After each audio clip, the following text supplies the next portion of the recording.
அடே அது சரியடா. நானும் இந்த உலகம் முழுக்க திரிகிறேன். ஒரு கல்யாணம் யாருக்காவது பொருத்தி செய்து வைப்பவன். என்னடா கை கட்டுற? என்ன இங்கே என்ன பாருங்கப்பா, உள்ள பார்த்து கொள்ள நிற்கிறேன். என்ன உள்ள பார்த்து கொள்ள நிற்கிறேன். அதை கொண்டு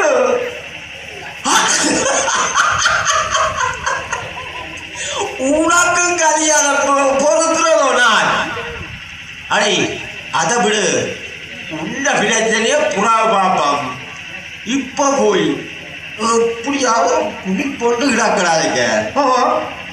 அதை கொடுத்து இங்கே யாரையும் பார்த்து சொல்ல மறந்து போனேன். அவன் பொண்ணையாக வர சொல்ல வேண்டாம். சரியோ, நான் அவரோட போய் கலத்தி போட்டு அந்த சம்பந்தத்தை பேசி முடிச்சு போட்டு வாவேன். உனக்கு வேலை எல்லாம் கிடந்தா போட்டு வா. சரியோ, நான் போட்டு வாவேன்.